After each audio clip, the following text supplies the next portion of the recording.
concrete cowboys won't be seen tonight, so we can bring you a very special episode of The Gen X Files.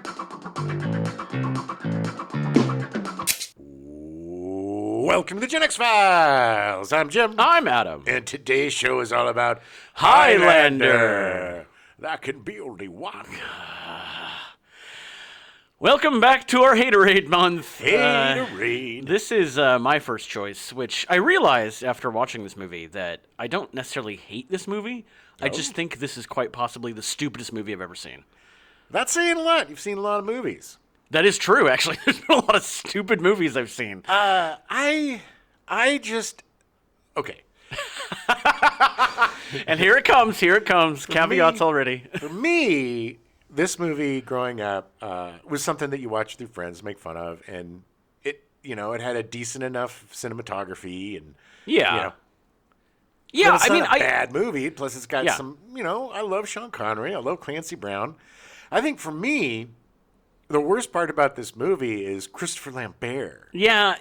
Because he doesn't seem like a human man. He seems like an alien doing a really bad job of being a human. He's a time-traveling meta-robot from Mark Zuckerberg. He doesn't even look human with his weird no eyebrows and his... The close-ups on him are so dumb. And he's got this brow, like totally Cro-Magnon pronounced brow, and he always just looks like he doesn't... He looks like a caveman who doesn't know what's going on. I 100% gonna fault Russell Mulcahy, the director, for this, because he sought him out. Christopher Lambert, Highlander #1. I will say, though, there were definitely things in the movie, watching... This is only the second time I've seen it. Yeah. I didn't see this movie... I didn't see it when I was, 14. I saw it when I was, 35. That's for way the too first old, time. yeah. Obviously, yes, way too old. Even at the time, though, I didn't really understand the concept and thought it was stupid before I even saw it. They're immortals, Adam. Yeah, whatever. It's dumb. But The quickening! But I will say, watching it this time, there is some really great cinematography, and Clancy Brown's great. Oh, yeah. I think they sold him short, and especially after having done the research on this movie, I really wish they had done with the Clancy Brown character what they should have done, rather than leave his entire backstory out. Well, he, to me, is the only one that's really invested, that really is really trying as hard as he can to be good. I mean, Connor McLeod just goes to New York and becomes an art historian or whatever. Connor McLeod's going, art things for Sword Want. Anyway, but Sean Connery is coasting on his charm, which he can. I mean, look, he's got a glint in his eye. Yes. He's charming and fun. Yes. Apparently, he did have an accent coach. A dialect coach. Yes, a dialect coach. Interesting enough, did you know that if you're an Egyptian by the way of Spain, then your accent sounds exactly like that of a Scotsman? It's Scottish. That's crazy. Yeah. Adding a little dash of Japan. People don't know spent that. Some time in Japan. Yeah. Exactly. There's just a little bit. Like nobody noticed the weird tall Irish dude or tall Egyptian white dude. dude. Sorry, white dude. He's a little tan. They put some makeup on him. They tried. Give him a little Egyptian. All right. Well. Anyway, let's get started. All right. Let's get into it. Take yourself back to 1986. Nice. January 24th, the Voyager 2 space probe makes its first encounter with Uranus. My anus? Yes. Now, I don't know, did you do that for the Uranus joke or because you know I'm going to start talking about V'ger? Both, actually. Because V'ger's in my anus. The Uranus joke is what brought me in, but I knew the V'ger. It's pronounced Uranus. Yeah. It's not according to Neil deGrasse Tyson. He doesn't care. He's a big Uranus guy. He's all about Uranus. He is. January 28th, the Space Shuttle Challenger disintegrates 73 seconds after launch from the United States, killing the crew of 7 astronauts, including school teacher Krista McAuliffe. Yeah, there can be only one space shuttle, so that one blew up. Yeah. Wow, that was exactly why I put that in there. There can be only one. That was such a horrible day. It was awful. That was the first time I saw a grown person cry. Oh. It was a teacher. I was in second grade, and the teacher just started weeping openly. Granted, she was also a nun, but yeah, it was weird. Well, it hit hard for teachers, man, because there's a teacher Well, of course, on board. of course. I mean, it was like I didn't understand at the time. I was just like, that's weird, and then The most the worst part about that, and there's a lot of things. The very worst parts about that, yeah. But to me, the worst part about that is the fact that they were alive as they were plummeting to their death. Yeah, they didn't die right away. No. That was the worst part. Because you're just sitting there looking at each other like, yeah, it's like, well, here we go. This is it. yeah, not fun. So glad I included it. Yeah, way to start with an upper. Well, you try to find 3 things that are corresponding to Highlander in 1986. That's not just Highlander. Okay. February 3rd, Pixar is founded by John Lasseter along with Steve Jobs. That's some good news. Yeah, that's weird. I didn't realize it was 86. I thought it was later than that. No, they started doing their shorts and stuff then. That's right. March 7th, Highlander's released in theaters. Yeah, baby. Highlander. So Gregory Wyden wrote the script for Highlander as a class assignment while he was an undergraduate in the screenwriting program at UCLA, then under the title of Shadow Clan. Okay. There was a worse title than Highlander. Hate so much of this. Wyden also used Ridley Scott's 1977 film The Duelist as inspiration for his story, which I still haven't seen. We talked about this during our Alien episode. Right. I still haven't seen The Duelist. Good movie. Yeah. After reading the script, Wyden's instructor advised him to send it to an agent. And then he sold the script for $200,000. I hate this because I know so many really good writers with really good scripts that have just been wallowing in nothing. And then this gets paid about... Yep.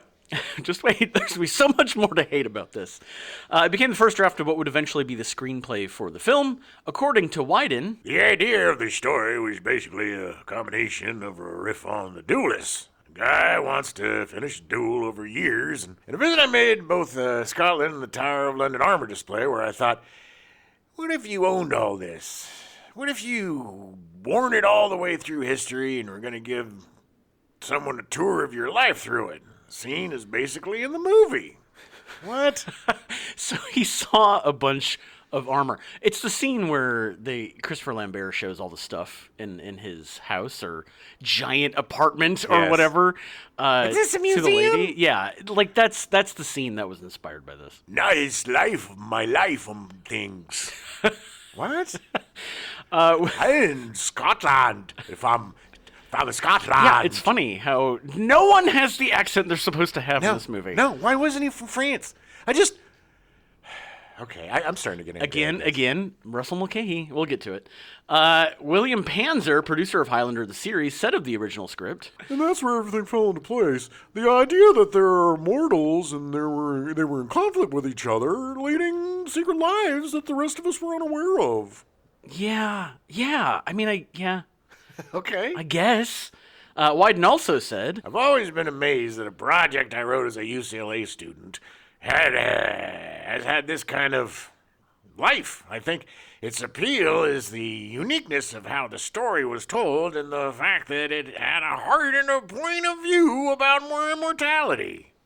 Yeah. Get it? Pretty sure we're all amazed that this movie was made has spawned so much media. Oh my God. I mean, not only TV shows and movies, but an animated show? Yeah. Wyden worked as a firefighter for 3 years while still an undergraduate at UCLA. Okay. I think your impression's probably pretty spot on. He witnessed a person being killed by an explosive backdraft, which became the basis for the screenplay he wrote for the movie Backdraft, directed by Ron Howard and starring Kurt Russell, William Baldwin, Scott Glenn, Donald Sutherland, and Robert De Niro. Released in 1991, Backdraft received 3 Academy Award nominations. Yep, it sure did. It's just so thin. It's just such a thin movie. You are just supporting more my hate for Highlander. Well, I have more hate for Backdraft, I think. Because it should have been a good movie. It should have been. I mean, so should have Highlander. But you put the lesser Baldwins in a movie, and you're going to take it. Yeah, bad. Backdraft was turned into a ride for Universal Studios Hollywood, opened in 1992 and closed in 2010. I went on it. I did too. And Universal Studios Japan, where it's still active. I went to the Universal Orlando. They had it there. Oh. But that was the first time. It was cool. It was fun. Don't open the door. A lot of fire. It's very hot. Don't open that door. Don't open that door. Because you won't get a backdraft. That's literally the whole script. It is. In 1995, Wyden wrote and directed the supernatural thriller The Prophecy, starring Christopher Walken, Virginia Madsen, Eric Stoltz, and Viggo Mortensen. That's a guilty pleasure. I know you hate it, but it's a guilty pleasure. I hate that movie so much. The film spawned 4 sequels: The Prophecy 2 in 1998, The Ascent in 2000, Uprising in 2005, and Forsaken in 2005. How great. You got 2 Prophecy movies in 2005. What a wonderful year. This guy has spawned franchises from garbage. I know. It's amazing. He's like King Midas. Everything he touches turns to gold somehow. Maybe he decided to deal with the Devi. Wyden was the creator, writer, and executive producer of the series Rescue 77 and wrote for Tales from the Crypt. Okay. Wyden also wrote the sequel to Backdraft, Backdraft 2, which was released in 2019. What? And this is the first time I've realized that Backdraft 2 existed. Wait, what? It came out in 2019. Where? Theaters? No. It didn't have anybody from the original. No, I take that back. There's one character. The Baldwin? I don't know if it was the Baldwin or not. I think so. Probably, because it's the only one who was stupid enough to be in that. What else would he be doing? You're not getting De Niro. I'm going to pass. Wyden also released a novel in 2013, but there is no other word on his creative output, so I don't know what he's doing. I don't remember what it was called. Backdraft. It sounded stupid. No, it was some sci-fi thing. The immortal backdraft of the prophecy. I think it had to do with the internet, sci-fi and the internet. I don't know. Well, it's probably going to be another crap franchise. I mean, his track record is so good that I imagine it's gold. Okay. A bit about the immortal mythology in the Highlander franchise. This is just so that we are clear when we start talking about this. Yeah, we got to know the mythology, Adam. You can't understand a complex movie like Highlander. When we were watching this, we actually argued about the quickening, so I had to make sure that it was in there. Quickening is very important. It is. It's like the metachlorines of Star Wars. A little bit of so stupid. The quickening. I'm gonna go. I feel the other guys. Here comes some lightning quickening. Right up the old hoo-ha. Boo. Yeah. Human beings born with the power of the quickening become immortal if they suffer a premature death by unnatural means, such as violence. Okay. Meaning, apparently, in the Highlander world, there were people that were immortal but just died naturally, so they never were immortal. Duh. Yeah. Stupid number 1. All right. After the first death, they are ageless and invulnerable to death unless their head is removed or destroyed. So, like, if a kid gets beaten to death, he's always going to be a kid? Yeah. I like the idea of someone... Well, because obviously, like, Egyptian... Sean Connery is obviously older, so he must have died violently when he was older. When I was in my 50s. I mean, I can just imagine being on your deathbed and then someone like, stab me right away. It was a violent bowel movement. Yeah. It took me. This is actually, Elvis was a Highlander immortal. Was he? He violently died on the toilet. Yeah. Oh, yeah. Okay. This is how people keep seeing him still. Yeah, he's around. Yeah, thank you. I'm a Highlander. There can be only one. From the time they are born, immortals and quote-unquote pre-immortals cannot biologically have children. So if you literally can't have kids, it's maybe a good reason that you're an immortal. Maybe I'm an immortal. Maybe. Yeah. Maybe. I don't know. Immortals can sense each other's presence and may take quickening power from another of their kind by beheading them, as we so wonderfully saw at the beginning of Highlander. Yes, and every time you do, apparently you have to say, there can be only one. There can be only one. That one could be only. Or as how Christopher Lambert says it. They duel each other across the centuries, a deadly game with few rules. One day, the last few will fight during the gathering, and the survivor will win the prize. The collected energy of all immortals who ever lived, enough power to conquer or destroy humanity. Okay, so also, you can't fight on hollow ground. You can't go killing somebody in a church. That's part of the nose. Yes and no. I mean, you could, but it's like a no-no. You could, but it's considered a faux pas amongst immortals. And you don't just get the power to conquer everybody. You also can read all of their thoughts, and you get the collective intelligence and everything of humanity. Yeah, but they don't talk about... Do they talk about that in the movie? Yeah. Yeah, because that's why, like, Christopher Lambert isn't going to be, taking over everything. He's going to be listening to people's thoughts. He's just going to listen to people. I'm just going to sit around and be all-knowing and essentially become God. Danny wants sandwich of ham. In the end, there can be only one, and unfortunately, in this movie, spoiler, it's Christopher Lambert. Christopher Lambert. This literally pains me going through this. Wyden's original draft of the script differed significantly from the film. Okay. The initial story was darker and more violent. Great. Thumbs up for that. Sure. Connor was born in 1408 rather than 1518. Well, duh. Don't know why they changed it. He lives with his mother and father and a younger brother. Heather does not exist. She was the wife? The first wife. Connor is promised to a girl named Mara, who rejects him when she learns that he is immortal, because that's weird. Well, it is weird. I mean, he's a witch, essentially. They did keep elements of that in the movie.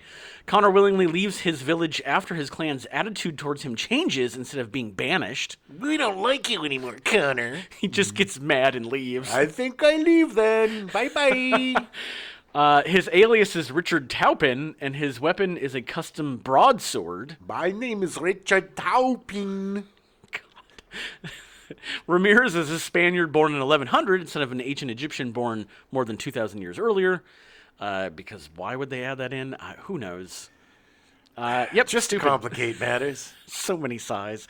The Kurgan is known as the Knight, using the alias Carl William Smith. Yeah, I'm Carl William Smith. There can be only one. Oh, I'm Carl Smith, an immortal. He is not a savage, but a cold-blooded killer. Brenda is Brenna Cartwright, a historian of the Smithsonian who sometimes helps the police. Oh, that seems which is similar, but she's technically a cop. Oh, kind of.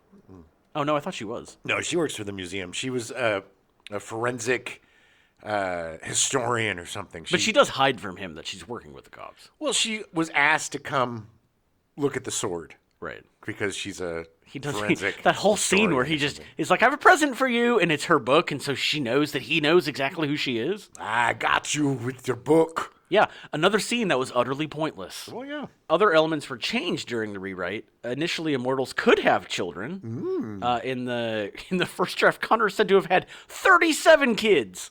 Well, they're all dead. That's a lot of graves to dig. Maybe he was trying to pass it on. The immortality. What's the poop on that? Can you do it? No. Is it hereditary? No, it's all random.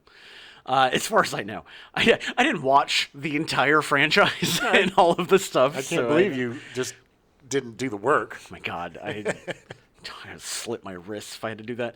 In a flashback in the first draft, Connor attends the funeral of one of his sons. His wife in her 70s and his two sons, who are in their mid-50s, see him revealed as an immortal. Dad? Well, you're an immortal? I will say it was covered much better in the movie with the first wife, where she's just old. Dies. And really poor makeup. Yes. And then dies. In the early draft, there is no release of energy when an immortal kills another, nor is there any mention of the prize. Okay. Immortals can still sense each other, and when Connor finally kills the knight, he feels a sharp burning pain. Ouch! As he senses another immortal nearby, the ending implies this is simply one of many battles as the game continues. All right. Sounds kind of pointless. Well, but that would have been more interesting to me. Yeah. And actually would have helped the movies afterwards. Sure. If they had done that. Okay. So Russell Mulcahy was hired to direct Highlander. Mulcahy started his career as a music video director. Yep. Very obvious from the movie. He directed the Vapors hit Turning Japanese in 1980. And the video for the Buggles video Killed the Radio Star in 1979, which became the very first music video played on MTV in 1981. Video Killed the Radio Star. And I will say the song is much more memorable than the video. Turning Japanese is about masturbating. It is. And it's very racist. Okay, thanks. Just want to point that out. Yes. Because you know what? None of the people singing about turning Japanese are actually Japanese. No, it's not. It's about squinting your eyes. It's very racist, yeah. It is. It is. And I've never heard that euphemism for masturbation. No, I think they made it up. It became a huge hit. Wow, that's kind of racist, Bob. Do you think we should really sing about that? I don't care. Nobody's going to know what it means. Nobody cares now. Everything's racist. It's the 80s. Everybody's a stereotype. He also directed videos for Culture Club, The Human League, The Stranglers, XTC, The Sex Pistols, Paul McCartney, Ultravox, Duran Duran, Kim Carnes, Ice House, Spandau Ballet, Fleetwood Mac, Billy Joel, Bonnie Tyler, The Motels, Rod Stewart, and Elton John. He directed a lot of music videos. Kim Carnes. She saw some Betty Davis eyes. She did. In 1982, Mulcahy said that he had been approached to make a feature film about a movie palace by David Putnam, producer of Chariots of Fire, who had success working with first-time directors from TV commercials. Okay. However, the film was never made. Mulcahy's first dramatic feature was Razorback in 1984, about the attacks of a gigantic wild boar terrorizing the Australian outback, killing and devouring people. I have seen this movie. It is not bad, actually. The film was a box office disappointment, but has become a cult favorite, so he was perfect for Highlander. Look, I think you might like that one. I will check it out. I mean, I don't think this movie was directed poorly. No, but it's very much directed by a music video director because it's got some great shots. It's got some awesome transitions. Ugh. A lot of plot holes. Yeah. A lot of plot holes because he doesn't give an S. No, he doesn't care. It looks cool. Yeah, there's some really bad continuity. Like, where's the sword come from? And there was something else that was just so glaringly bad that it was so bad I can't even remember. Yeah, block that stuff out. So they cast Christopher Lambert as Connor McLeod. Hi, Christopher Lambert. Gonna be actor man for you. Supposedly from Scotland. I am Scotland from. I don't even think he's from France. Like, his accent is so weird. I love haggis. Mulcahy originally considered Kurt Russell and Mickey Rourke for the role of Connor McLeod. Both great choices. I would have loved Kurt Russell in this movie. Oh my God. I would have loved this movie Everybody if Kurt would Russell was have. in it. Because it would have been another cult classic. Yeah. Because he's a man who transcends material. He does. Every time you say Mulcahy, I just think of Father Mulcahy from MASH. I can't. Sorry. I can't not I'll just call him Russ. Is that cool? Now I'm going to think of this kid I knew named Russ and just pick his nose a lot. Unfortunately, Russell Mulcahy was flipping through a magazine and saw a photograph of Christopher Lambert from his recent role as the title hero of Greystoke, The Legend of Tarzan, Lord of the Apes. Yeah, where he didn't have to talk. And he just looked dumb. He couldn't even speak English. He didn't talk at all. He couldn't speak at all? No. He was a mute? I don't think he talked at all during the movie. Oh, no. No, not in real life. No, if only, right? He would just sign, there can be only one. Yeah, he was, again, it's just that brow. He just looks like... He's perfect for Tarzan. Sure, or a caveman, or, some sort of... blank, dead eyes. Yes. Just... nothing going on upstairs, I don't think. No, it's so weird. He showed the photo to his production staff and... I said, "Who's this?" They had no idea. He couldn't speak English, but he had the perfect look, and he learned English very fast. So, the perfect look is just a dumb Cro-Magnon, blank staring... Well, maybe Russell Mulcahy thought this is how people looked in the 1500s. They just looked dumb. Ironically, Lambert was actually born in Great Neck, New York on March 29th, 1957, the son of a French diplomat at the United Nations. Okay. He's technically American. We're not claiming him. He made his acting debut in a school play at the age of 12. Lambert had been in a number of French films when he was selected to play Tarzan in Greystoke, Legend of Tarzan, Lord of the Apes in 1984. Andie MacDowell actually made her film debut in the movie, and it also starred Ian Holm and Ralph Richardson in his final film role. Yeah, and have you've seen this? Of course. Yeah. Andie MacDowell, poor Andie MacDowell. It was like, again, it was kind of like the debut of Jessica Lange in King Kong. Oh, where yeah. It was this model that was in a movie, and they weren't very good. Yeah. And then she got a lot better. But she it was got way better. It was an inauspicious debut. Yeah. It would end up being nominated for 3 Oscars: Best Supporting Actor for Richardson, posthumously, Best Adapted Screenplay, and Best Makeup. I guess it didn't win any of them, so it didn't matter. Lambert would play McLeod in 3 of the Highlander sequels and in 1 episode of the TV show. I show up for 1 episode, just the 1. For most of his career, Lambert has bounced between doing French films and mostly B movies in America. Where has been Christopher Lambert and gone? Oh, we'll get to it here. He actually played Raiden in the 1995 Mortal Kombat adaptation. I want to thank my mother for taking me to that movie in 1995 and having to sit and watch that entire movie, even though I knew she hated it. Well, did you want to see it? Of course. I did. Yeah, Damien and I went and saw it. Nice. Yeah. Your mom took you and your buddy? Yeah. Oh, that's cool. It was nice. In 2016, he co-starred in Hail Caesar, a comedy film written, produced, edited, and directed by Joel and Ethan Coen about the real-life fixer Eddie Mannix, played by Josh Brolin, working in the Hollywood film industry in the 1950s. I think I did it better. I still haven't seen Hail Caesar. I mean, I'm just kidding. I haven't seen it, but I'm going to agree. Hail Caesar's fine. It's not their best. So that's the last thing that he did. He'll next be seen in a Finnish monster movie called The Creeps, which has no release date. I am the Creeps. I've come for you and your children. Come to get the Creeps. Definitely The Creeps. There can be one only, and I am the Creeps. It's like he's here in the room. Hi.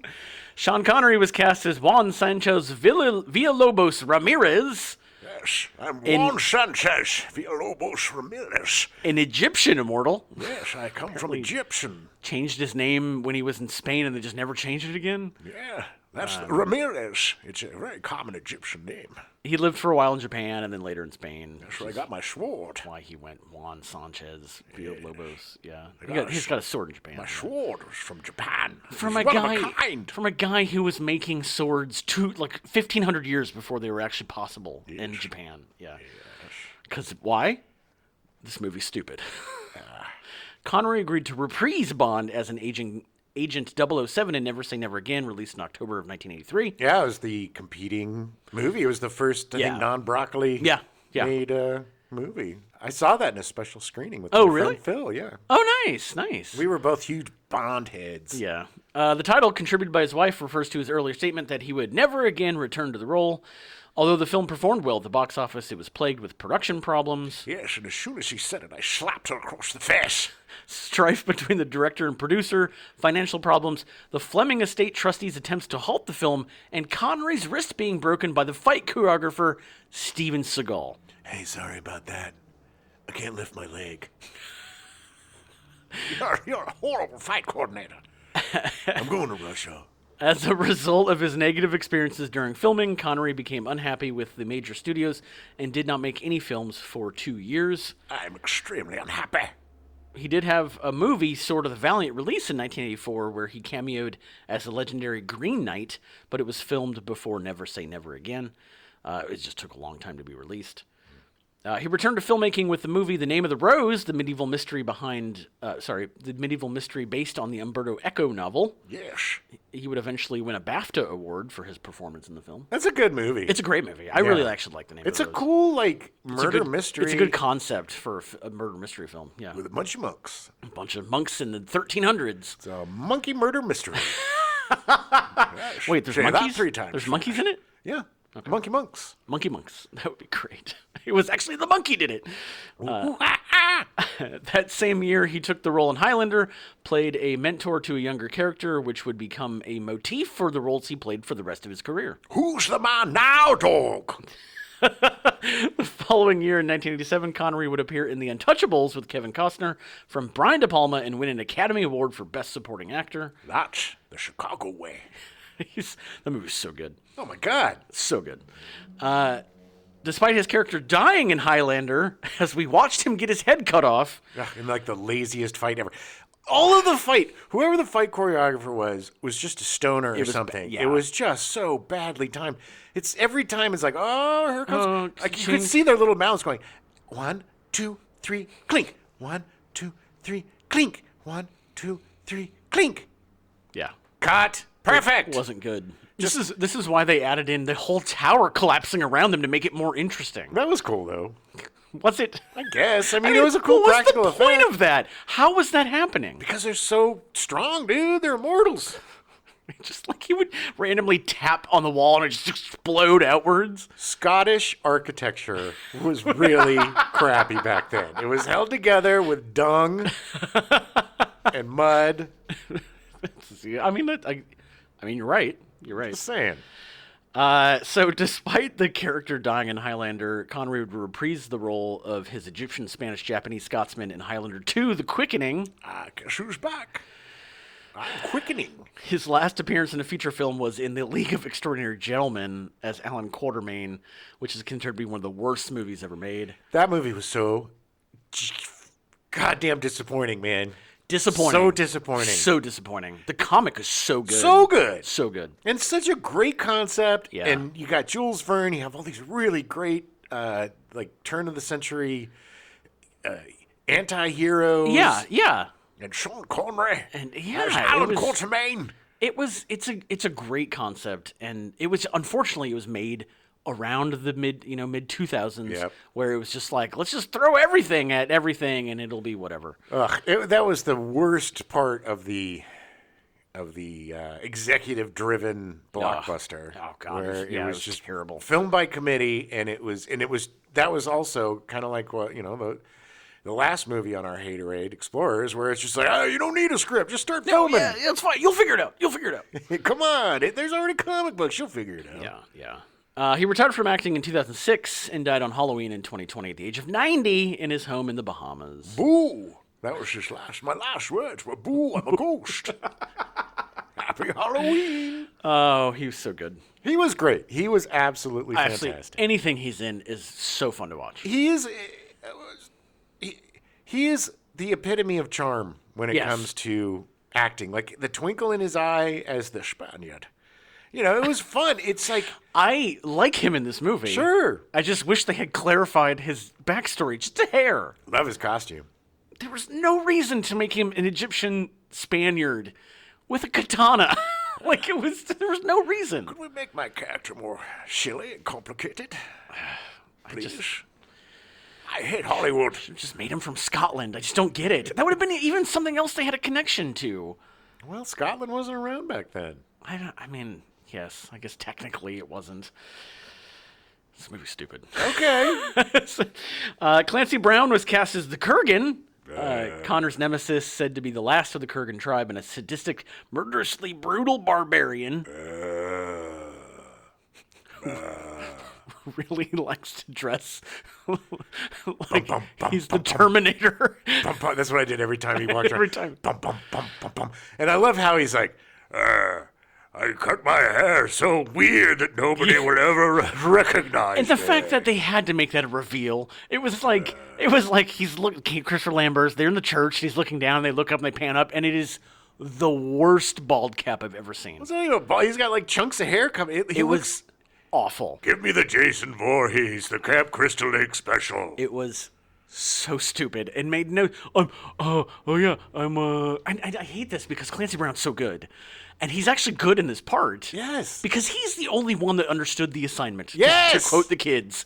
He's the only one that understood that he was in a stupid movie and he could be whatever. He could just be big and stupid. He got his little tongue out. He's almost worth watching the movie. Well, look, I say it is worth watching, but we'll get into it. I know. Clancy Brown was born Clarence Brown III. His grandfather, Clarence Brown, was an Ohioan congressman from 1939 to 1965. Ooh. His father, Clarence Bud Brown Jr., had the same seat in Congress from 65 to 83. Oh, Bud Brown. That means they're probably friends with your uncle, great-uncle? Great-uncle. Sam Rayburn. Sam Rayburn. Clancy's grandfather started a newspaper publishing business in 1920. Man, let's get the papers. Let's get them out there. Come on, reporters. Let's go. 23 screw. I just love that. It's like that he's like, well, I got a newspaper. Now I'm going to become the congressman. No bad things ever going to be written about me. Yeah, not in his hometown, that's for sure. It ran for 90 years before ceasing operations in 2010. Yeah, because all newspapers died because people are jerks. They are. Brown was in a number of films before Highlander. He made his feature debut in the 1983 Sean Penn film Bad Boys. I think he was the bad boy, wasn't he? Wasn't he the guy that... I think so. I'm going to punch you in the face, Sean. I've never actually seen the Sean Penn film Bad Boys. Oh, wow. Yeah, I always... I think it's because I always associated it with the... not worse, but the bad boy... current... modern Bad Boys. Yeah, the absolute opposite. Complete different movie. This one takes place in a juvenile center. When we do our Pen Pals month God. about Sean Penn, we'll include that one. Okay. He had a featured part in The Adventures of Buckaroo Banzai Across the Eighth Dimension in 1984. Oh, he was great. Oh, God, I love that movie so much. Yeah. I've seen that. It's been a long time. I don't remember any of it. He's one of the Banzai guys. Yeah. Peter Weller, he's great. No, he was, yeah. Yeah. No, I mean, I just think Peter Weller in the movie was great. Dead or alive, you're coming with me. In 1985, he was in Thunder Alley, the Leif Garrett vehicle. Oh, such a great movie. Oh, my God. Leif Garrett? No, awful. Just kidding. It's so bad. He was also in The Bride, starring Sting and Jennifer Beals, based on Mary Shelley's Frankenstein. When they were trying to make Sting a thing. They did that a lot. They tried so hard. And people were not having it. They didn't want Gordon Sumner. It's the same with Mick Jagger. They kept trying to throw Mick Jagger in movies, and it was like, no, we're good. So bad. What was that, Free Jack? Free Jack, yeah. I'm going to get you. He's on top of that tank with the helmet. He looked so stupid. It's time. I'm going to get you. Initially, Wyden had a different version of the Kurgan. Kurgan was the thing that was most different about my screenplay. He was much more tortured. The Kurgan in Highlander is pretty much like Freddy. He's just a cackling psychopath. I envisioned him as a guy who loses everything over time. The only thing he could hold on to give him a reason to get up in the morning was to finish this thing. Finish it with our guy. It was more about that. It was just a reason to get up in the morning. Otherwise, what is the point? Everything is permanent. Everything's lost. That guy made him much more serious. In a weird way, sympathetic bad guy. Sounds much more interesting. I mean, not that I like what Clancy Brown did with it, just because it is a silly movie and he did a good job of being over the top. Yeah.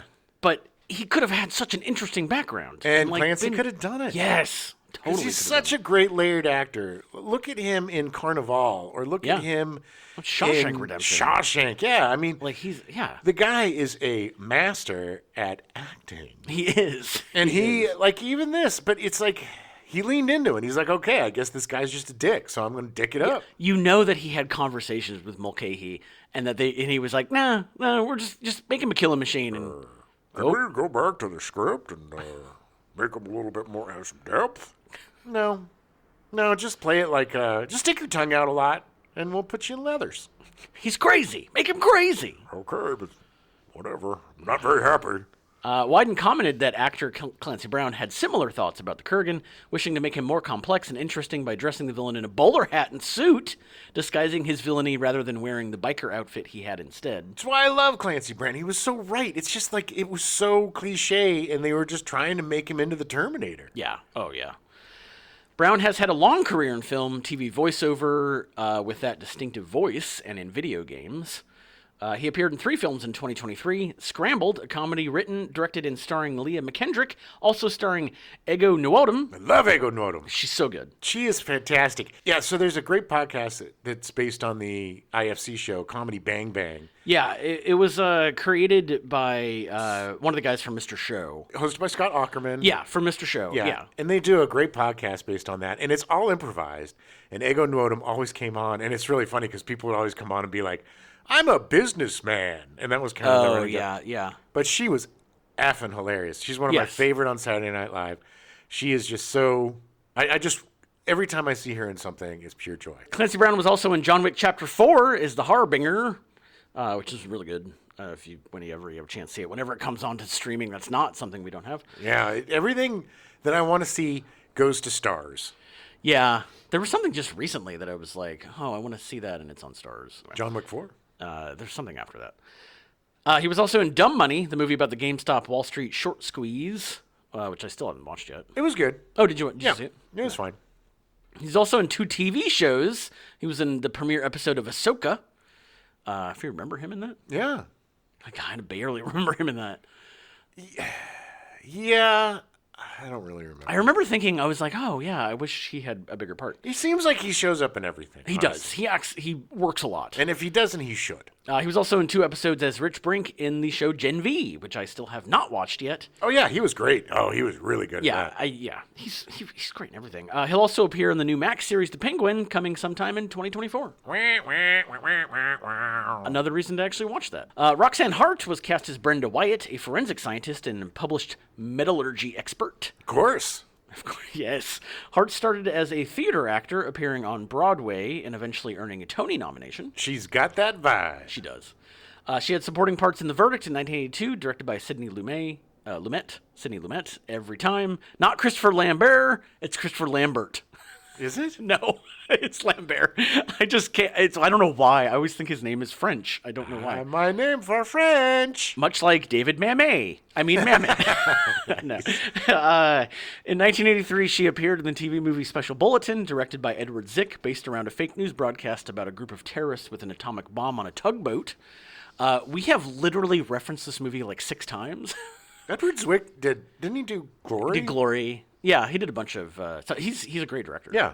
But this Special Bulletin is on YouTube. It's really good. Okay. It's done as like a live broadcast. Right. I remember when it came out. It does not end well, but it's good. It's really good. She also had a supporting part in Oh God, You Devil in 1984, starring George Burns. Yeah, starring George Burns. I was playing the devil and I was playing God, and you couldn't tell the difference between. You know how you could tell the difference? How? As God, I wore a white suit, and as the devil, I wore a red suit. Wow, that seems really obvious, then. I'm 100 years young, smoking cigars. It's funny. I know I've seen this movie. I don't remember any of it. Which one? Oh God, You Devil. Oh, yeah, it was the worst of the Oh God movies. Oh, is it? Oh, yeah. It was horrible. The first one's great with he and John Denver. It's very funny. Oh, yeah, It's a very good yeah, movie. The first Oh God is great. And then Oh God Part 2, I think, is about a little girl or something. That sounds familiar. And then Oh God, You Devil. Yeah, I'm the Kind of devil. ringing that a little too tight. Just squeezing it a little too much. I gotta have both sides of the same coin.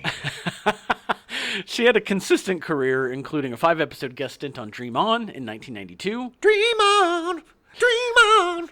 It's a very underrated show. I really like that show. And an underrated song. Yeah. Is it? I mean, it's literally the song that made them famous. 46 episodes of Chicago Hope from 1994 to 1998. That's where most people know her. Yeah, she was nominated for a SAG Award for her role on the show. Hart has made a ton of appearances in TV over the years. Her most recent role was in the film Rachel Hendricks, starring Laurie Singer. Okay. Yeah, don't know anything else about it. Beattie Edney is Heather McLeod, Connor's first wife. Edney is mostly a stage and TV performer, but gained more notice due to Highlander. She would actually reprise the role in 2000's Highlander Endgame. Connor McLeod, why don't you have an accent like me?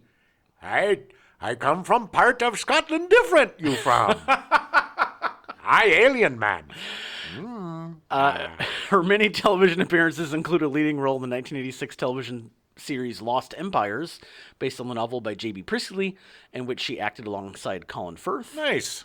She's also appeared in episodes of a host of successful British television dramas, such as Rosemary and Thyme, A Touch of Frost, Prime Suspect, Inspector Morse, and its spin-off, Lewis, Agatha Christie's Poirot, and Wallander. Wallander's a really good show, actually. Agatha Christie's Poirot is really good, too. So she's good. She's good, yeah. She can most recently be seen in an episode of the first season of Andor as a judge. I judge you wrong. It was a very short scene, but Case closed. Yeah. She was good. She was good in this. She's always good. I wish they had explored more of their relationship and how they met and stuff, but she was good. It wasn't a think. It was a thankless part, though. It was. I mean, it was a lot of like yelling and screaming and. Well, and it was especially when they were fighting when Connery and Clancy Brown were fighting. It was just her standing inside the crumbling tower screaming. Then there was the whole. Okay, let's just get to this part real quick. So Connery and Brown have this epic fight where they destroy their home that has no roof. Well, it's not. It's they have a cottage. Like there's another cottage where they actually sleep and stuff. Mm-hmm. But that tower, I guess, was for storing things? Whatever. It's so confusing. But anyway, so after Clancy chops off, I've lost my head. Last joke. Then he like grabs her. Well, he gets the quickening, and then the one final stairwell crumbles, and he falls, and it looks like he falls like 1,000 feet. Yeah. But no, he doesn't. It was only 10 feet. But he pops his, and then it's like, he's got her. And then we cut to happy times with Lambert and her. And then we find out that much later, she was raped by him. Yeah, later, just randomly when the Kurgan and Connor McLeod are finally fighting, he's like, "Oh, it was your wife." When I defeated the Spaniard, I took your wife as my own. Yeah, the whole thing was just weird. You're a bastard for taking wife of mine. I'm going to cut head for you off. When we were watching it, that went long enough because it cut away right as he's like grabbing her throat that I eventually turned to Jim and I was like, they're just going to leave that. Yeah. That's it. Well. Because then it came back and they were super happy. And it was like, oh, nothing happened. Yes. Pacing and editing on this film was a little weird. Alan North was cast as Lieutenant Frank Moran, Brenda's colleague in the NYPD. Hey, I'm a lieutenant. I look just like him. I'm a little guy with a trench coat and a gray hair and a attitude about being a cop. Yeah, that's true. North was in the Navy during World War II and became a stage manager and actor on Broadway after the war ended. I'm going to manage your stage for you. You know, I'm a vet. I can also do some acting. I can act for you. His film career included roles in Plaza Suite, Serpico, The Formula, Track Down, Finding the Good Bar Killer, Thief of Hearts, Highlander, Act of Vengeance, Billy Galvin, The Fourth Protocol, Lean on Me, See No Evil, Hear No Evil, Glory, and The Long Kiss Goodnight. On television, he played Captain Ed Hawken in the 1982 television series Police Squad. That's where everybody knows him from, because he was absolutely hilarious. He also appeared on the soap opera Another World in the recurring role of Captain Sean Delaney from 84 to 88. I'm playing another cop. That was my mother's, again, I say this every time, my mother's favorite soap opera, Another World. I like playing cops. Yeah, he looks like a cop. He appeared in 3 episodes of Law & Order, playing 3 different characters. 3 different cops. 3 different flavors of cop. Good cop, bad cop, so-so cop. His last film was in Abilene in 1999, starring Ernest Borgnine. North died of lung and kidney cancer in a hospital in Port Jefferson, New York on January 19th, 2000 at the age of 79. Oh. Yeah, lung and kidney cancer is terrible. You know, just quickly, there's a really funny hot mic moment with Ernest Borgnine on some talk show. And they're like, oh, and when we come back, Ernest Borgnine's going to tell us what the secret is to his longevity, because he was like in his 90s. And he leans over and he's like, it's masturbating. I masturbate every day, and that keeps me healthy. It's like, okay, gross, right. Ernest. You're 100 years old, and now I can't do anything but picture you masturbating. Well, he just really liked to turn Japanese. All right. Okay, we're going to bring it back. John Polito was cast as Detective Walter Bedso. John Polito. That is, oh my God, that is scarily accurate. He works alongside Moran in the NYPD. In a film and television career spanning 35 years, Polito amassed over 220 credits. His television roles included Detective Steve Crossetti in the first 2 seasons of Homicide: Life on the Street. So good. Oh, my God. Another you need show to I need watch to watch. That show. I know. And Phil Bartoli on the first season of Crime Story. He also appeared in several films, including The Rocketeer, The Crow, Remo Williams' The Adventure Begins, Blank Man, The Green Mile, Stuart Little, and Gangster Squad, as well as his work with the Coen brothers. You give me the hi-hat. Why you give me the hi-hat? You give me the hi-hat. Go give me the hi-hat. He appeared in 5 other films, including Miller's Crossing, Barton Fink, and The Big Lebowski. He's great. I mean, he's great. Like, he always pulls in a solid performance. He's amazing. One of my favorite performances is he was Ed O'Neill's nemesis on Modern Family. Oh, yeah, that's right. The closets guy. That's right. I totally forgot about that. They were so hilarious together. Oh, they were great. And when because he died while still on that show. Yeah. And I think they had his character pass as well. Yeah, and I think the last thing he did was like a great prank on Ed O'Neill. It was, he turned to voiceover as he got older, voicing Batman's Commissioner Loeb in a number of TV series, movies, and video games.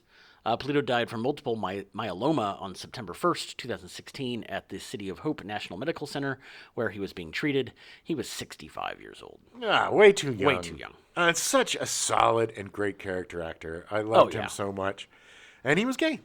Well, oh, was he? Yeah. I didn't know that. Yeah, he was. And at a time, I think that's what kind of exacerbated his drug problems, was because of being, he got married to actor Daryl Armbruster on October 16th, 2015, 15 years after they met. Yeah, and unfortunately, not long before he passed. No, but at least he had he got to do it. He got to get married, yeah. Good for them. That's awesome. Yeah. That's awesome. Yeah, it's just, again, anytime anybody has to live, anytime somebody cannot live their truth, it just breaks my heart. And it just causes so many problems. Agreed.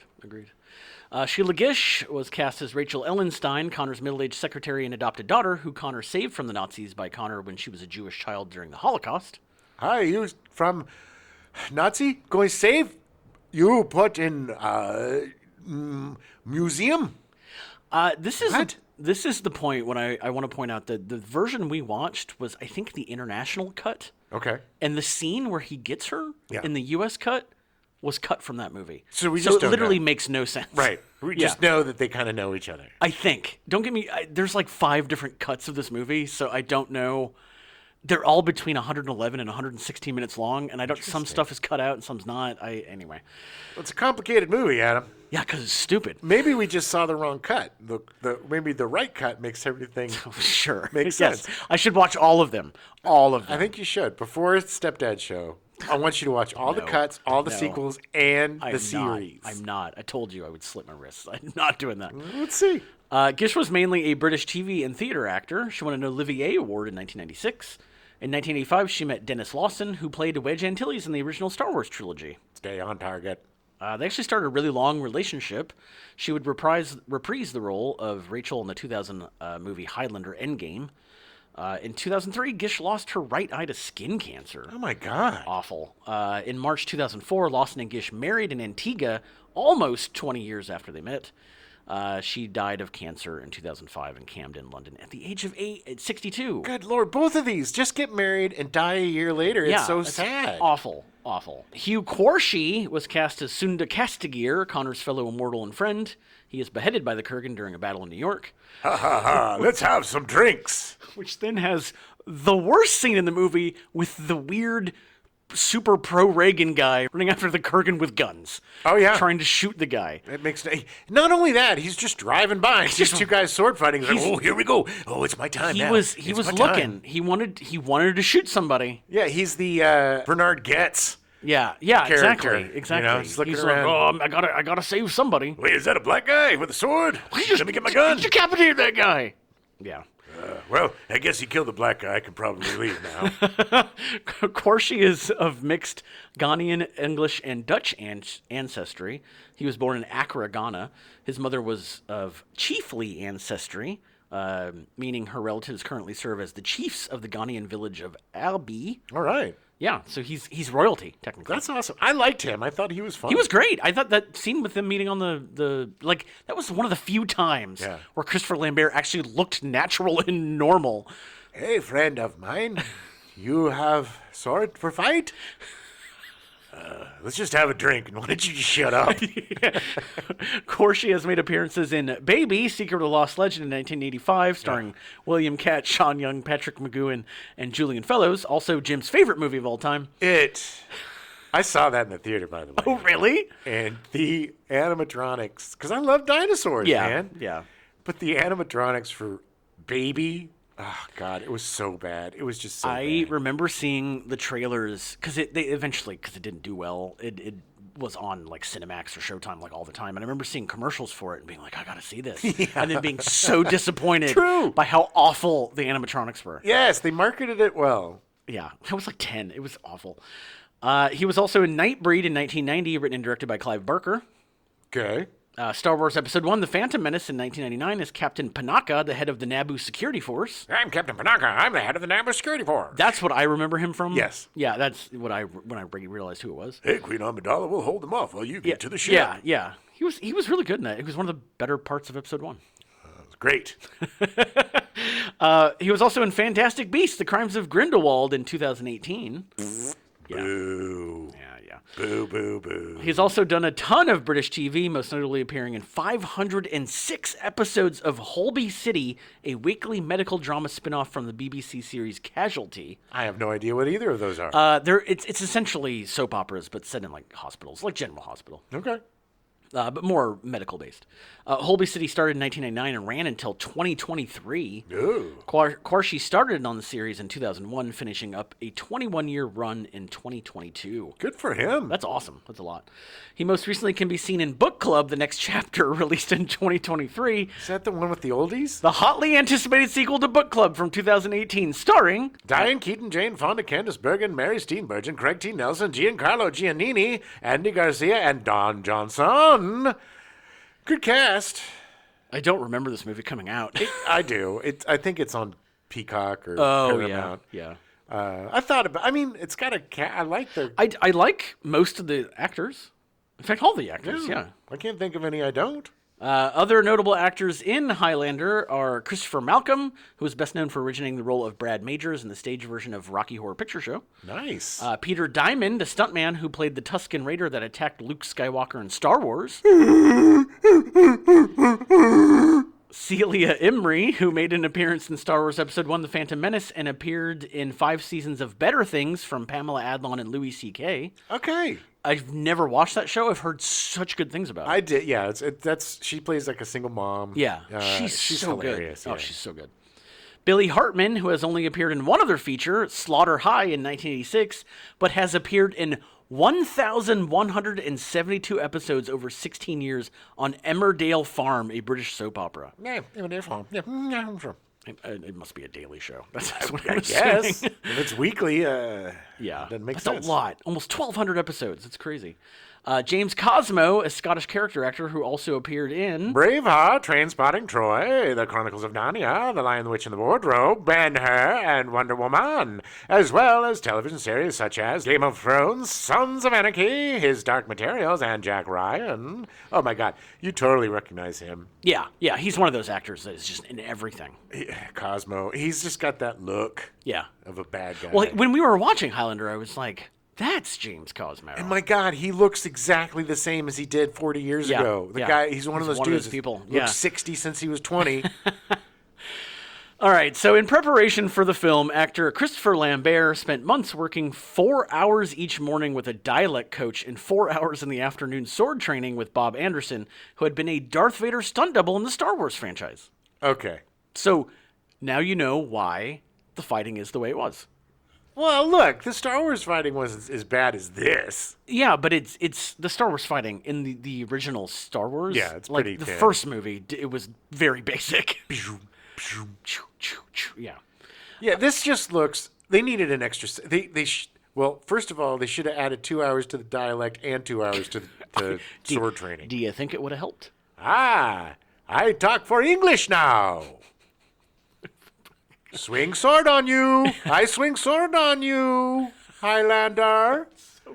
It's not the dialogue, Chris. It's not I swing sword on you. You don't have to narrate everything you're doing. Steppy, steppy, swing sword to you.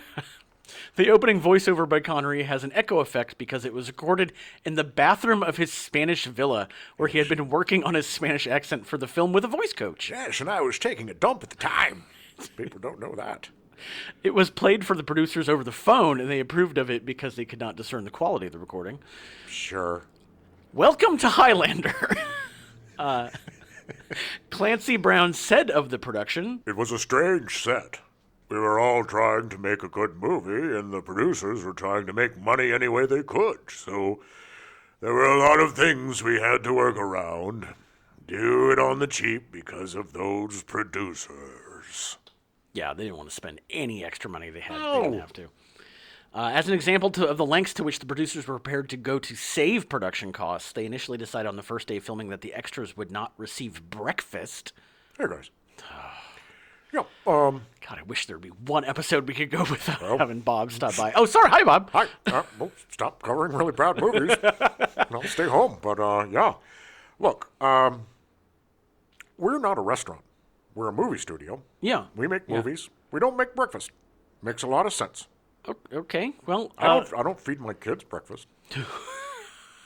Or lunch or dinner. That explains a lot. Well, they're very skinny. Oh, my God. All right. Well, Frankie. Thanks for stopping by. They're in their 30s. Bob. So the crew threatened to leave, but only when one of the assistant directors threatened to bring in Connery to force the issue to the producers back down. We're bringing in Connery if you don't back down. You don't want to get Connery. He's right outside the door. Yes. Don't get me started. Breakfast is the most important meal of the day. The tension also led the largely Scottish extras to burn then Prime Minister Margaret Thatcher in effigy. Well, to be fair, it didn't take much prodding to burn her in effigy back then. Everybody hated the Iron Lady. No. The Highlander original orchestral score was composed by Michael Kamen. Kamen collaborated with Pink Floyd for the score to Pink Floyd The Wall in 1982. Look, the score's great for the time. I don't know if I'd say great. It was fine. I don't know who was the agent for Queen at the time. Yeah. But it's like, hey, is there a crappy movie? Queen will do the music for it. And there were Queen songs were great. Yeah. Michael Kamen also provided the score to The Dead Zone in 1983.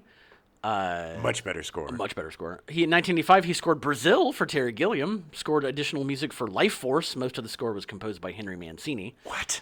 Life Force? Yeah, I know. I didn't know Henry Mancini did the. Life Force is another one of those movies. That's a huge guilty pleasure because it is really not good. No, it's just the movie you watched when you were 13 and you wanted to see a naked woman walk around for 5 hours. 90 minutes, yeah. And listen to Henry Mancini music, apparently. He also scored Edge of Darkness, a BBC miniseries in which he collaborated with Eric Clapton.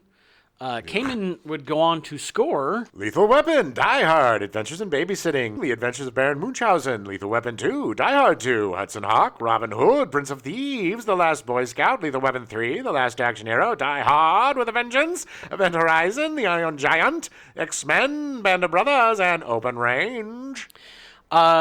These are all much better scores than... Well, you got to start somewhere. Not everybody hits it out of the park. It's not terrible. It's just, it was like, it's Michael Kamen, and then... It's the 80s. It's synth time. Yeah. And he didn't have a lot of money, probably. Oh God, so much synth. Yeah, he probably did it in like 3 days. He's the one that came up with...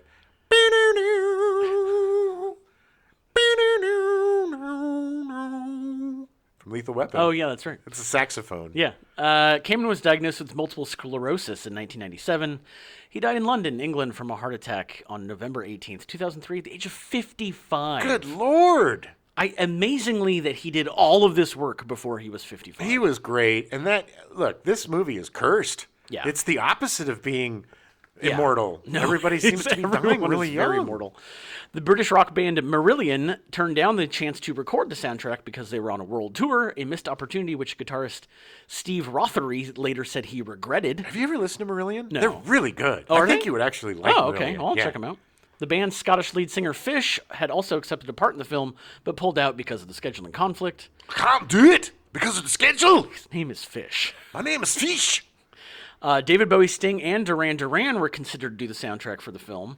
Surprisingly, they all turned it down. The eventual soundtrack includes several songs by Queen, such as A Kind of Magic and Princes of the Universe, the latter also being used for the Highlander television series title sequence. Great. I guess Queen didn't really have much discerning taste. Brian May was inspired to write Who Wants to Live Forever after watching the love scenes between Connor and his wife Heather, and the song ultimately accompanied the film. Nice. There weren't any really love scenes between he and his wife. There was like a montage-ish, like them together. Rolling around. Yeah. Oh, no, there's at one point, and then right before Connery steps above them and he's watching them, like, make love. Do you remember that? Ah, look at you, a couple of randies. But I just love the song is so not good. I don't know. I love it. Mercury pulls that note for so long. It's great. He's a genius. Highlander opened in Los Angeles on March 7th, 1986. The film had a 116-minute running time in the United Kingdom and a 111-minute running time in the United States. Roughly 8 minutes of footage was cut from the film for its U.S. theatrical release. Yeah, that's why it didn't make any sense. Yeah, I know. Most of the cuts were sequences involving a specifically European brand of humor, which the distributors thought American audiences would not find funny. I don't get it. What's a cup of tea? Such as Connor being repeatedly headbutted by one of his Klansmen. Yeah, because Scots like to headbutt. They got very hard heads. Yeah. The duelist shooting his assistant, which we saw in our version. So we must have seen that was cut out. I think we did see the British version or the international. The international version. But there's definitely something. And then the Kurgan licking the priest's hand. We saw that. That was in there as well. The cut Mulcahy found most objectionable was the deletion of the scene showing how Connor met Rachel because he could see no reason for its removal and believed that the relationship between Connor and Rachel was incomprehensible without it. She was the girl he saved in the Holocaust. Right. But which they put back, which we saw, which definitely made more sense. Yeah, and I know that I definitely did not see that version the first time because I do not remember there being a World War II thing. Yeah, but it also was like, why? It's only 30 seconds long. Yeah, and it totally makes sense for the character. It made me appreciate the character more, that she's like, oh yeah, it's like a father figure. That's stupid. You gotta get it under 120 minutes. Just cut it out. The film grossed $2.4 million on its opening weekend and ended with $5.9 million in the U.S. Now, I don't remember if I saw this in the theater. Oh, I probably did. I'm sure you did. I probably did because I saw just about everything in the theater. Internationally, the film grossed $12.9 million, so it made some money. Upon initial U.S. release, Highlander was not well received. Variety stated that there were entertaining moments, but the total work is a mess. People described it as a moody combination of Blade Runner, The Terminator, and your last really good nightmare. Okay. That's a great description of the movie. It has since become a cult film in both domestic and non-domestic markets, leading to 4 sequels, a television series, and various other spin-offs. Yep. All right, here we go. We're going through all of them. The film was followed by 2 direct sequels, despite only making $12.8 million against a $19 million budget. Oh, you can do it right this time. Talk about failing upwards. Oh, yeah. Highlander 2: The Quickening was released in 1991 and met with an overall negative response, with some considering it among the worst films ever made. Yeah, it's not as good as the first. No. It was directed by Russell Mulcahy again and starred Christopher Lambert, Virginia Madsen, Michael Ironside, and Sean Connery. Hey, I'm back. Look, I found my head. I screwed it back on my neck. It made $15.6 million against a $34 million budget. Mulcahy reportedly hated the final product so much that he walked out of the film's world premiere, reportedly doing so after viewing only 15 minutes. I don't blame him. Yeah. In 1992, a television spinoff was developed entitled Highlander: The Series. Okay, clever. It was shown in syndication from October 3rd, 1992 to May 16th, 1998. People loved it. Adrian Paul starred as Duncan MacLeod, another immortal from the same clan as Connor, born decades later. Okay. Soon after Duncan realizes he is immortal, Connor finds him and trains him for years before they both part ways. Hey, you are immortal me, like, I train you. Can you tell by my accent I am Scottish too? Christopher Lambert reprised his role as Connor MacLeod for the first episode and was mentioned again in several subsequent episodes. Yeah. Highlander 3: The Sorcerer, also known as Highlander: The Final Dimension, released in 1994 and retroactively erased the canon of Highlander 2, acting as an alternate sequel to the first film. Ugh. You've seen Highlander 2? I've seen them all, I'm pretty sure. They tried to make it seem that the Immortals were actually aliens and that they had come from somewhere else. Okay. Totally negating everything in the first movie. Yeah, pretty much. So then Highlander 3 totally negated all that because, stupid is as stupid does. Retcon. The film starred Christopher Lambert, Mario Van Peebles, Deborah Unger, and Mako. It was never a good sign for a franchise when you got Mario Van Peebles. Mario Van Peebles came in for Jaws: The Revenge. Oh, yeah. Doing his impeccable Jamaican accent. Or maybe it was a Bahamian accent. Yeah. A slight difference. Right. Yeah, once you bring in Mario Van Peebles, and I love him. Yeah. But once you bring him in, oh, that's bad news. It made $36.7 million against a $24 to $36 million budget. So theoretically could have made money.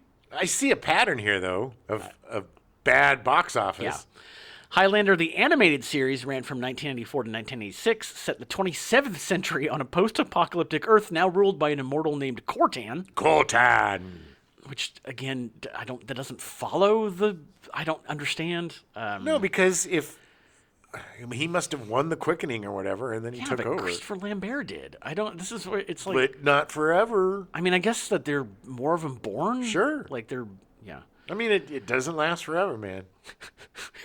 So you're going to sing? You're going to sing? forever. Nothing lasts forever. No, it was the song when they're making love. I was going to do the other Gonna Queen love song. you forever. Nice. You should start a Queen tribute band. Oh my God. A spin-off of Highlander the series called Highlander the Raven premiered in 1998, featuring the popular character Amanda Daryou from the original show. What is it with Highlander that it just won't? That they won't let it die? I mean, what is it? I mean, ostensibly the show did much better than any of the movies did. Well, yeah. But I don't know. I don't know, man. I don't know. It's weird. I don't know. The movies Highlander Endgame in 2000 and Highlander The Source 2007 follow the continuity of the TV show Highlander the series. Both movies received negative reviews from fans of both the original film and the TV show. I don't like it. I don't like it. The anime... That was... Highlander Endgame actually brought back a lot of the characters from the original movie. Except me. Yeah, no Sean Connery. The anime movie Highlander The Search for Vengeance in 2007, which existed in its own continuity with protagonist Colin MacLeod, received largely positive reviews, just to make it even more confusing. Well, look, anime usually does it right. Yes, and I've not seen this, so that's something I need to seek out. Yeah. I mean, look, there was a great anime series of Cyberpunk 2077. Right. There's some great anime adaptations of things because they're just nuts. They do well, and they actually know story. Like they do story. It's true. Yeah. In March 2008, Summit Entertainment announced that it had bought the film rights to Highlander and was remaking the original film. Not without me. Well, they are. Oh, yes. I died. Chad Stahelski was announced as a new director of the reboot, which has been described to be John Wick with swords, with the reboot planned as a possible trilogy. Sure. Stahelski directed the John Wick stuff, so I mean, okay. Look, very on the nose. I get it. I mean, that would work for this. Yeah. That type of dark, brooding world, and much faster, better choreographed. Oh yeah. In May 2021, Henry Cavill was confirmed to play the lead role in the film, although his exact character was unknown. Yeah. Well, hopefully they'll just make him English or something, and. So he can actually use his real accent? Yes. In October 2023, Lionsgate was moving forward with the reboot, with Cavill starring as MacLeod and Stahelski directing from a screenplay by Mike Finch. The project is expected to begin filming in early 2024. Okay, interesting. Look, that's a good group of folks. I love Henry Cavill. Yeah. And I will be willing to give it a shot. Look, I love him. Is he good enough to save something? No. He didn't save any of the Snyderverse crap. Well, yeah, but Snyderverse is just a tsunami of crap. But he wasn't bad in it. He was good as Superman. Yeah. He was great as the Witcher. Yeah. Ugh, there's some pictures of the new Witcher. They're freaking people out. Oh, really? Not my Witcher. That's what I say. # not my Witcher. Henry Cavill's great. He is like the perfect action guy. He's like the new dude, Yeah, yeah. He's a good actor. Look, I think done right, and if they really explore the mythology of it and make agreed. a coherent script that Right. doesn't have a bunch of actors switching places and being French when they should be Scottish and Scottish when they should be Egyptian and Egyptian when they should be Scottish. Don't make those same mistakes. Then I think you gotta, you have something there. There's something there that could be done well. Yeah. They just haven't done it yet. I don't have high hopes, but I want to be proven wrong. Like, I want this to be a good movie. Sure. I want Highlander to be a good movie. And I think this is part of the reason why I hate this movie so much. Because it seems like I love the concept of immortality and, like, exploring in that way. Like, I really find it really fascinating. And this movie just bumbled everything. Well, it seems to be kind of the case with both of this and Explorers. Yeah. They're both interesting concepts that were done the worst way possible. Exactly. And look, they may be remaking Explorers too. Yeah. Not Explorers 2, but Explorers as well. Yeah. And if they can stick the landing, great. Yeah. But these guys, they didn't do it. No. It just is a jumbled mess. it's hard. It's hard to watch. Like I had to let go of a lot of hate watching this movie. Oh, it's just honestly, man. Christopher Lambert is a goon. Is a weirdo. Should not have been the lead in this movie. I'm sorry, all. Chris, but you are a goon. You're not charismatic. You come across as about as dumb as a box of rocks. Your face has two expressions, nothing and surprised. Yeah. And that's about it. He overacts so hard. Like when he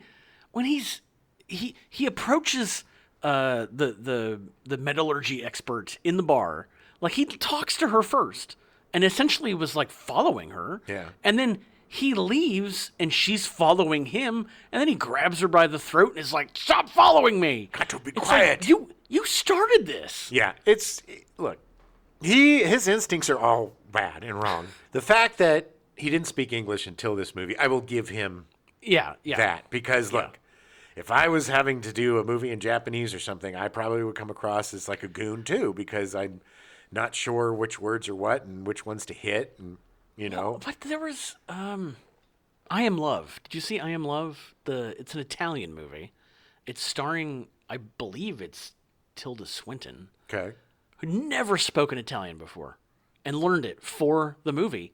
And it's flawless. Yeah, because Tilda Swinton is a genius. I mean, she's a very smart person. But I'm saying it's possible.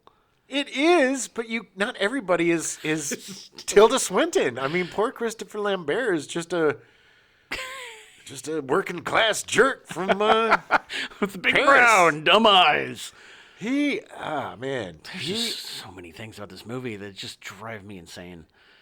Look, not the least of which being that we've had to deal with this for almost 40 years now of this nonsense and crap. Well, and it's not like it got a lot better in subsequent entries into the canon. It got to the point with the worst franchises where the people that really liked the bad stuff, the new stuff came out and they liked it because they thought it was worse than the bad stuff they liked. Look, there are certain bad movies that are fun to watch because they're just crap, but they're crap that you can have fun with. Right. And this was something in college that you can get high with your buddies, throw it on, and just do what we did, which was just make fun of it. I had a lot more fun watching it with you than I did the first time I saw it, which was alone, and I'm just getting angrier and angrier at how stupid the movie was. It's not a fun movie to watch by yourself because you're just like, you got nobody to say anything to. You just want to call somebody up and be like, look, have you seen Highlander? What? Yeah, years ago. Well, look, does it make any sense to you? Why is this movie so stupid? It was thin.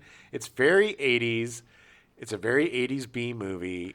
And you're right. It's trying to be Black Rain. It's trying to be, a Ridley Scott flick. It's trying to be this Blade Runner. Terminator. Like, it's trying to be so many things. But it doesn't succeed at being any of them. No, it fails unfortunately. miserably.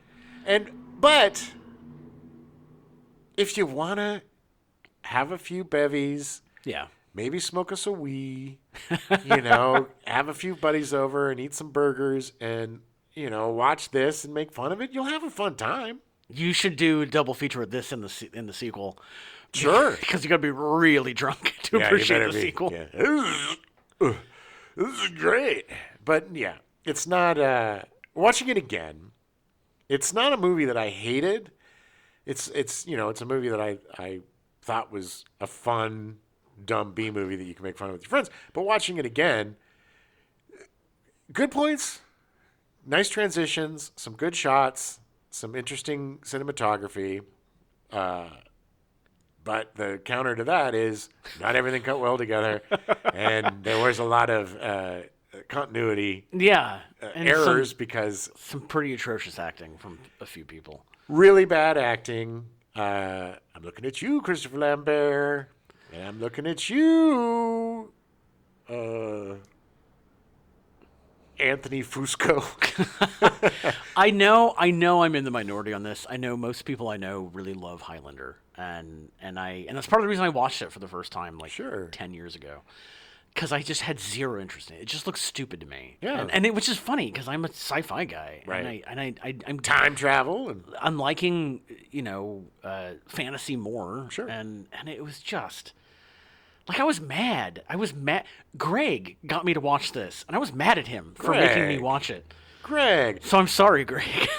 Well, look, Greg probably had the same experience I did, which was it was a fun B movie to watch with your friends, and he's a total apologist for this movie, and I get it. I mean, if I had seen this when I was 12, I would have thought it was the greatest thing ever. Yeah, look, I saw it as a teenager. It was a fun goof movie.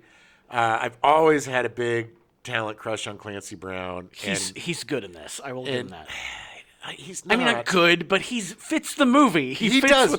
what they were trying to do. He does the absolute best that he could do with the material he was given. That long driving sequence that's like 40 minutes. Like, what is that? Oh yeah, where he's got her in the car. He's got driving around into oncoming traffic. He's got Brenda in the car with him. And yeah. He's just like, you ever play chicken?